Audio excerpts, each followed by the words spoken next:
Hello दोस्तों, welcome to easy investing. तो इस वीडियो में हम बात करने वाले हैं कि कुछ बड़े इंडेक्स में जो रिबैलेंसिंग होने वाली है इस महीने के एंडिंग में, जैसा कि सितंबर अब जस्ट ख़त्म ही होने वाला है और अब जो मंडे को आखिरी ट्रेडिंग सेशन आएगा वहाँ पर कुछ बड़े इंडेक्स में रिबैलेंसिंग होती हुई देखने को मिलेगी।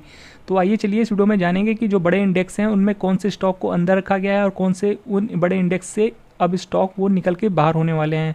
तो आइए चलिए वीडियो को शुरू करते हैं और समझते हैं एक एक चीज़ के बारे में।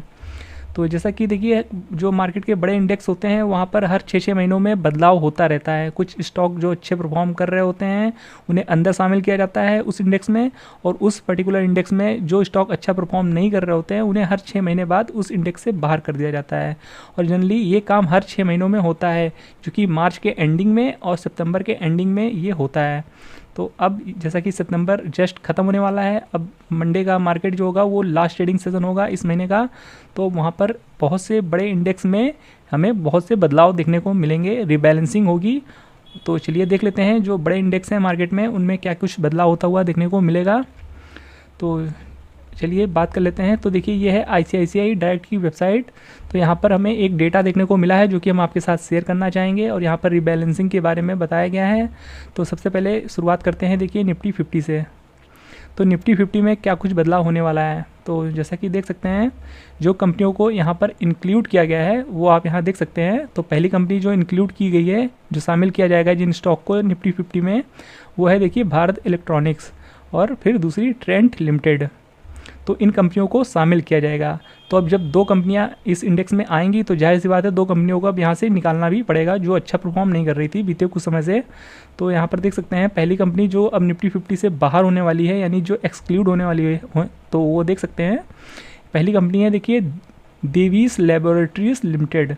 तो अब इस कंपनी को बाहर जाना होगा, और इसका जो वेटेज था पहले 0.55% था। और दूसरी कंपनी है LTI माइंट्री लिमिटेड, और इसका वेटेज था 0.47%। तो निफ्टी 50 में ये दो कंपनियां शामिल होने वाली हैं ऊपर वाली, और नीचे की दो कंपनियां जो हैं ये बाहर का रास्ता दिखा दिया गया है।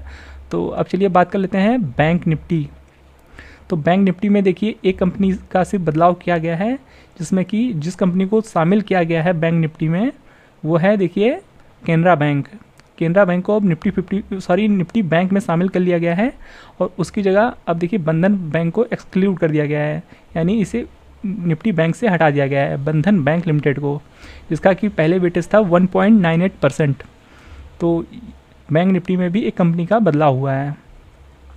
तो आइए जान लेते हैं निफ्टी नेक्स्ट 50 के बारे में, जो कि निफ्टी 50 के बाद की 50 कंपनियां होती हैं। तो यहाँ पर देखिए बहुत सारी कंपनियों का बदलाव हुआ है।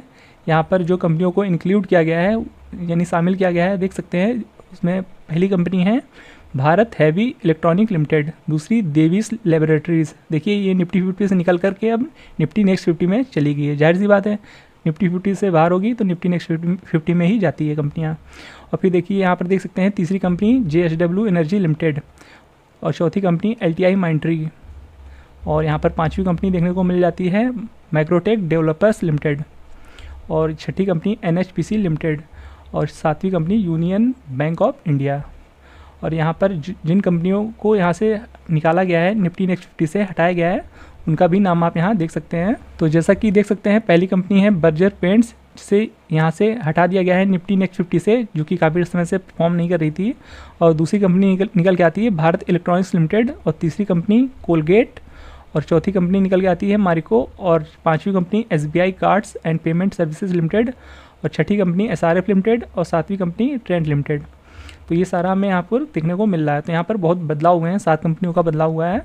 और फिर यहाँ पर निफ्टी मिड कैप सेलेक्ट के बारे में भी बताया गया है, तो मिड कैप के बारे में भी देख लेते हैं। तो यहाँ पर जो कुछ कंपनियों को शामिल किया गया है मिड कैप में, वो देख सकते हैं कोलगेट को शामिल किया गया है, और डिक्सन टेक्नोलॉजीज लिमिटेड को शामिल किया गया है, फिर यहाँ पर इंडस टावर को शामिल किया गया है, फिर चौथी कंपनी SRF को शामिल किया गया है।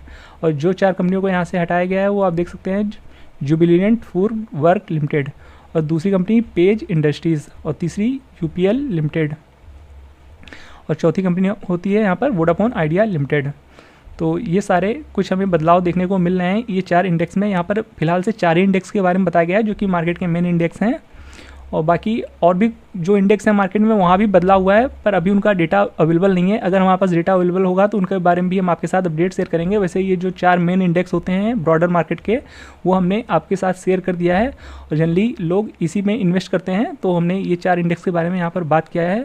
तो आई होप आपको ये वीडियो इन्फॉर्मेटिव लगा हो। तो वीडियो पसंद आया हो तो वीडियो को लाइक कर दीजिएगा दोस्तों, और अगर आप चैनल पे पहली बार विजिट कर रहे हैं तो चैनल को सब्सक्राइब करना बिल्कुल भी मत भूलिएगा। मिलते हैं नेक्स्ट वीडियो में, तब तक के लिए गुड बाय।